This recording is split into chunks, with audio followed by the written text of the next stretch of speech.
a second. Just put my phone like that down. Still recording? Yep.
What's going on, ladies and gents? So basically I've done the walk around of the vehicle.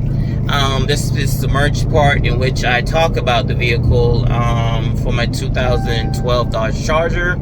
As you can see, the cluster is different. It's from a 2015. I do have a pedal commander on it as well as a taser from Z Automotive. If you're trying to do a cluster swap, go ahead and hit my videos. I have another video on there on how to do the cluster swap. I would say it's on this link, or I don't know how to do all that stuff whereby I say, oh, click this link and it will take you right there. I don't know how to do all this stuff. So but just check my videos. It's one of my recent videos done anyway. But yeah, if you're trying to do a cluster swap, you need one from a 2015 plus. You will need a bezel from a 2015 upwards in order to do the swap. I cannot say if it will work for 2011 because there are mixed comments on that situation. Some people are saying it don't work for 2011. I'm not 100% sure.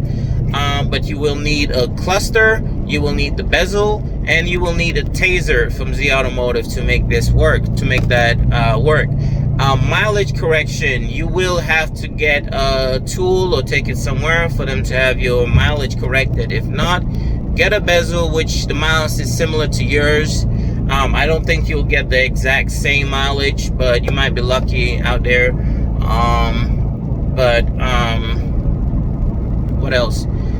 What else can I talk? The exhaust on the car, it's a Super 10 Flowmaster exhaust that's on it. The resonators are still on the car. The mufflers are the two things that was deleted, and the Flowmaster got installed on it. So it's not too loud, and whereby it's annoying to others and whatnot. So, but you still get that deep tone. That's what I was really looking for. I can't say yours will be the same if you have a V6 and trying to do the same thing. I don't know. You might still get away with it. Flowmaster, the Super 10, even I had it on my Challenger, it still sounded great. So Flowmasters is, if you're trying to get a exhaust, a cheap route, you know, go with an exhaust, go with a Flowmaster. Don't straight pipe your car, man, guys. I know a lot of people are just saying, just straight pipe it and all that stuff. Don't straight pipe your car. It's just, it don't sound as good as you might think. Then it's too loud and it's raspy, and you have all that drone as well to deal with. Yeah, don't straight pipe your car, guys. Ladies as well. But yeah, getting back to this, maintenance on these cars are not too bad. They're in the mid-range, I guess. The lifters are one major common problem. Either way you take it. You're gonna have the lifter issue, whether you have the V6 or you have the V8. The V8s, the Hemis, you're really gonna get it on that one. That's a guarantee. The V6 is rare for people to have that lifter tick noise. If you want to know what a lifter tick noise is, go ahead and you can search it on YouTube, Dodge Charger lifter noise, and it'll pop up. There's like 400 videos or something of that nature. but it's a lot. I'm not exaggerating, but there's I am exaggerating, but there is a lot of videos out there on that. So yeah, that needs to get fixed. It's ranged between 15 to 2,500, sometimes even more, depending, I guess, on the year and model. But it's still the same motor. I just don't get it. But the newer models, probably, I don't know if they're still facing the lifter issue, but I do see a lot of people from like the 2011 to 2014, even at 60,000 miles, 80,000. I saw one guy at 70,000 miles on Facebook Dodge group. At 70,000 miles, he has the lifter noise issue already. So thank God he's still on the warranty, so he's just gonna go take it there and have it taken care of. Lucky him. So that's another thing I want to talk to you guys about. If you are buying this car, get the warranty. Do not forget that. Get the warranty. Do not ignore that. If you're financing it, please get the warranty. If you're buying it cash from a dealership, get the warranty. If you're buying it from somebody, a private individual, private sale, or whatever the case may be, look for these third-party warranty, car shields and stuff like that. Look into them. Get the warranty. Some of them, they're limited to the actual mileage on the car, so after a certain amount of miles, they just won't insure it. So just try your best to get the warranty as soon as possible. You have more of a chance of getting warranty when you're getting it from a dealership. They do offer, a lot of dealerships do offer third-party warranties as long as you're buying the car. So with them, the same day you know, try and get the contract with the warranty. If they tell you, oh, you can come back in 5 days and all that stuff and get the warranty, no, that's not true. I fell for that trick. I had a dealership tell me that shit and it turned out to be fake. But yeah, do get the warranty before you leave. You will have to put a little money down for it, but if you're financing it, just tell them to add it onto your loan and you're good. But it's going to be worth it. Trust and believe, it's going to be worth it.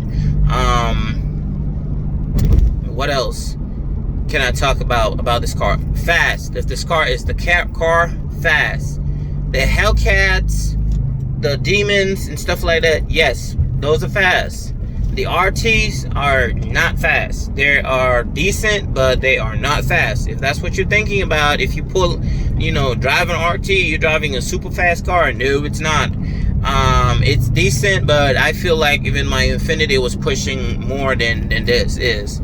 Even though this is at 390 horsepower, because of how heavy the car is, it feels like you're only pushing like 360 or 370 type of situation.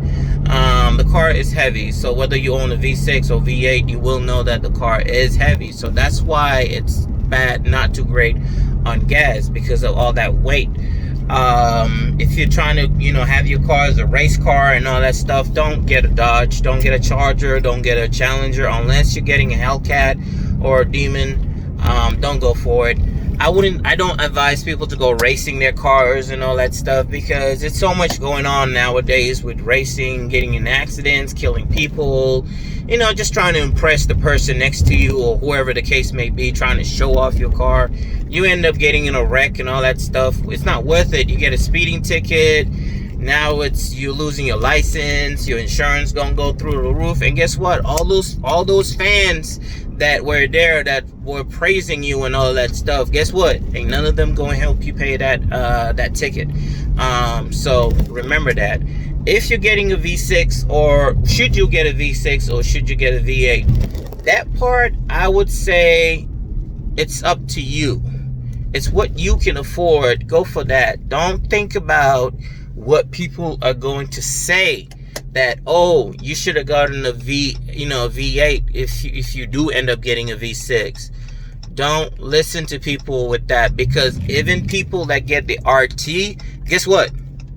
There are people telling them, you should have got a Hellcat, you should have got a Demon. So I have the same situation. I had somebody ask me, dude, why didn't you get a Demon? Why didn't you get a Hellcat and stuff like that? I'm like, dude, I'm not finna to spend $700 a month on a freaking car note for a car that's, you know, just basically a car. It's not even a house. I mean, I'll do something like that for a house, but not for a car. Damn, nah.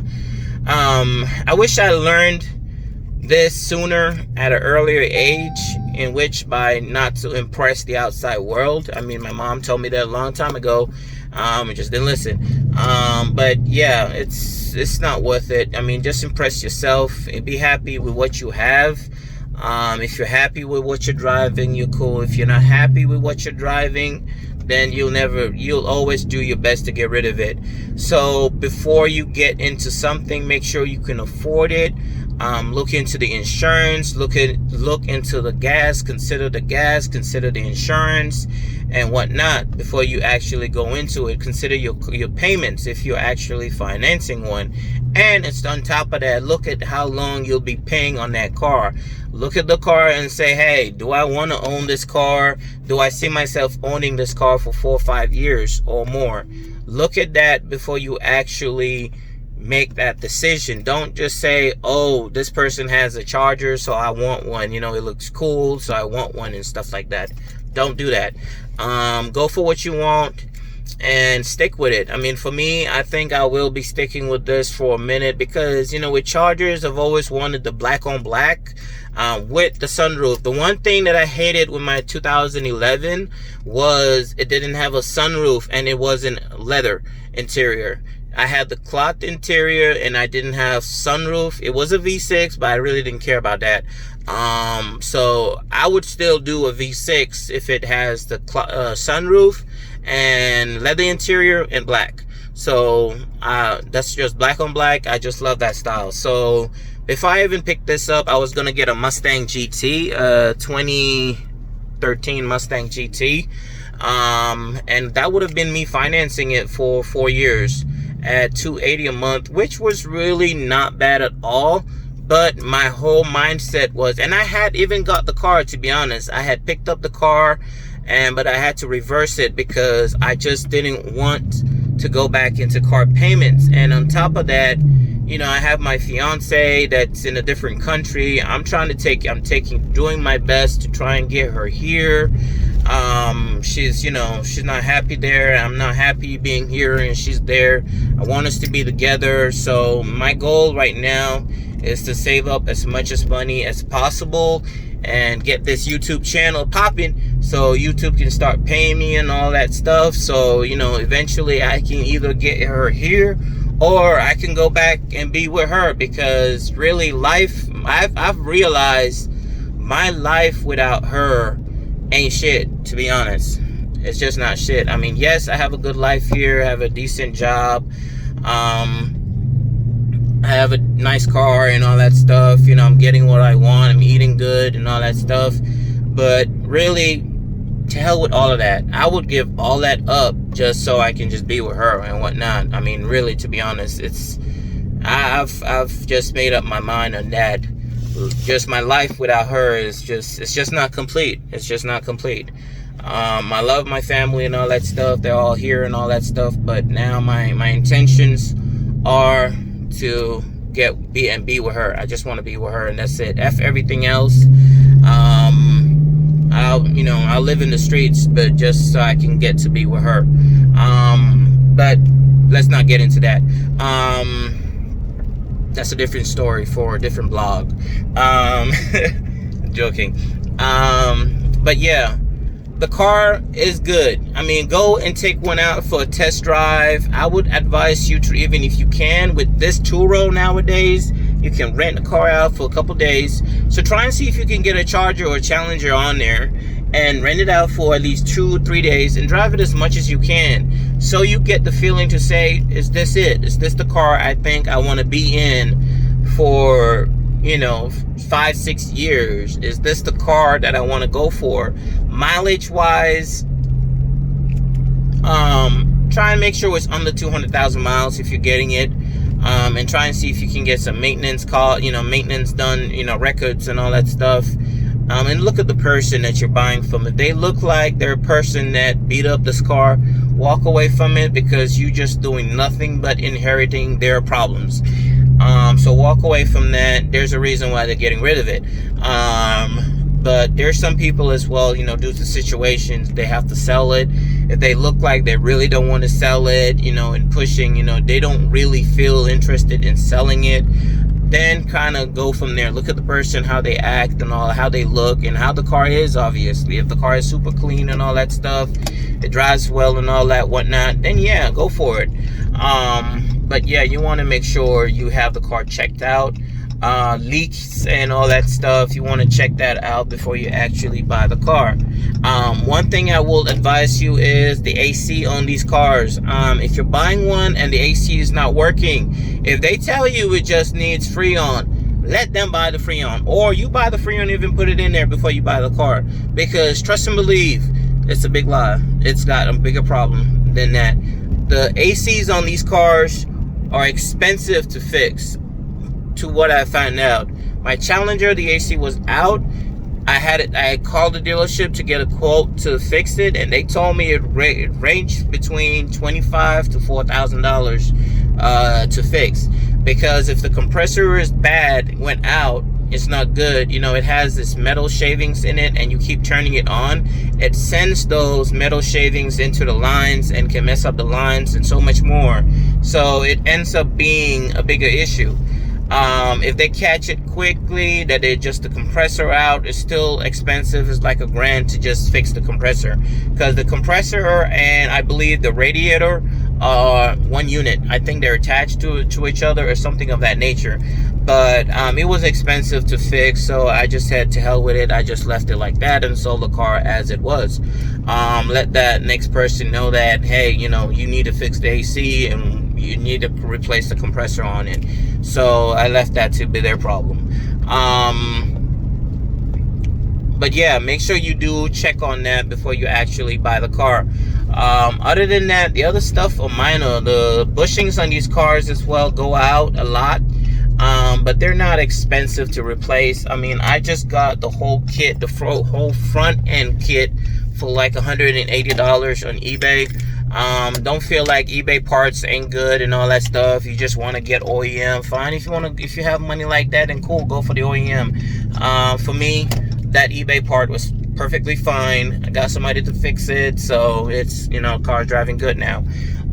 But yeah, the only issue I had with it was, you know, like I said, my sway bar bushing was bad, was causing a clunking noise when I drove the car, and that was from the day I bought the car. The dealer did tell me already that, hey, you need to change the sway bar, it's not good. So, but other than that, the car's been good. I mean, it's not, I don't see no oil leaks. Knock on wood, if there was wood next to me. Other than, yeah, like I said, I haven't had much issues with it. So if your case is the same thing, you know, you're lucky to get one with no issues, then, you know, big ups to you as well. But yeah, do check it out as well before you buy it, even at low miles.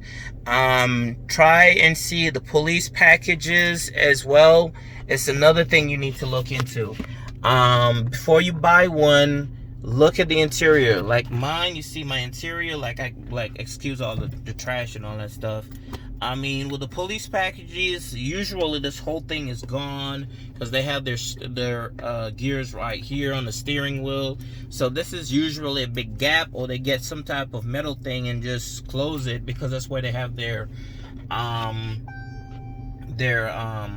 computer, their laptops and whatnot, and, you know, all their gadgets and all that stuff that you'll have also here in the glove compartment. So you have all that as well.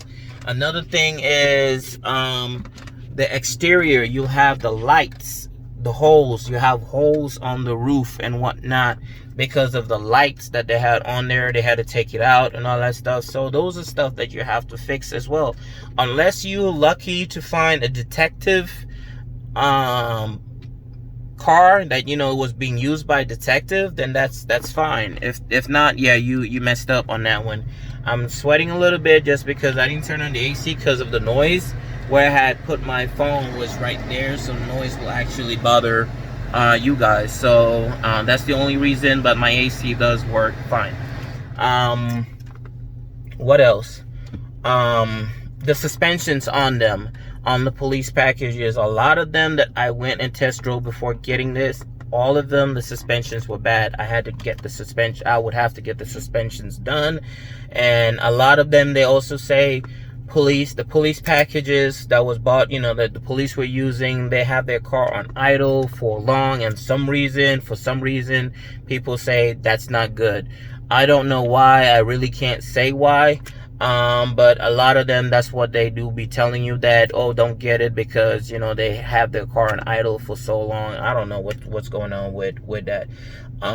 So that's another thing that you might have to look into. But your major issue is the lifters, so make sure you really check on the lifters. But hey, I mean, if you look at the car, it's good, drives good, the body is just minor things, and you really want the car, you get it, or you can buy it at a good price, a good deal, then hey, go ahead and buy it. I mean, there's no used car out there that will be 100% perfect. You'll have issues to deal with it.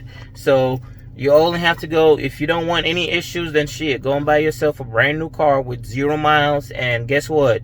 In about 100 miles, you might have an issue.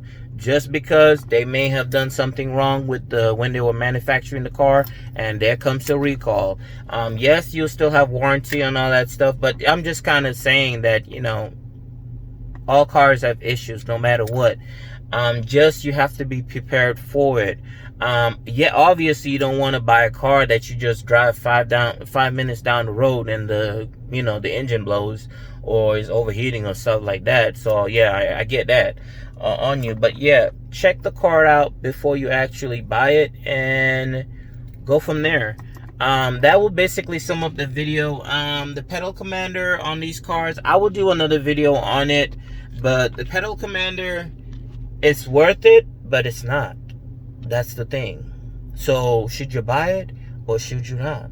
For me, I would say no. It's too expensive for the price. It's good for what it does, but too expensive for the price, if you kind of get my meaning. There are other brands out there that's cheaper that does the same thing.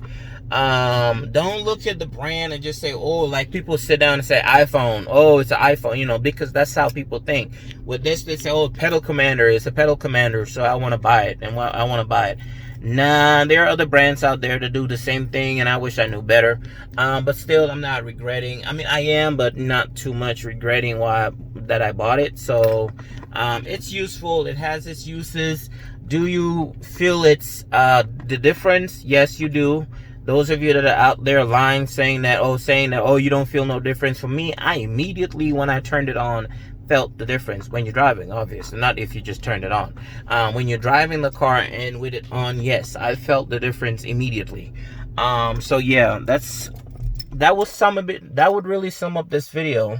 Like I said, if you guys want to see the cluster swap, check my videos out. There's another video out there on how to do it that I have on there. That's how to do it. It's really not too hard.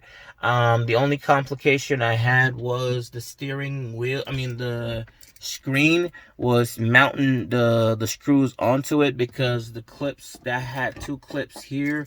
Again, look at the other video. It'll kind of explain it more on that. But I had 2 clips which was blocking it for it to sit flush, so I had to terminate those clips by cutting it off and just basically running a screw in properly, and that was basically it. Other than the other stuff, all was just plug and play.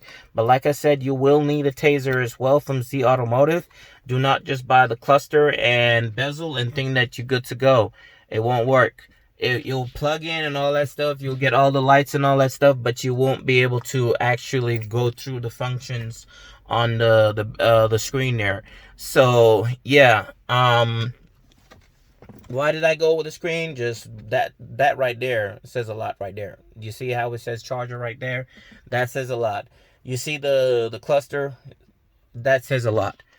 The ones that come in the car, that small screen and all that stuff, nah, I'm not feeling that at all. But hey, if you like it, then you don't care about it, then hey, then stick with that.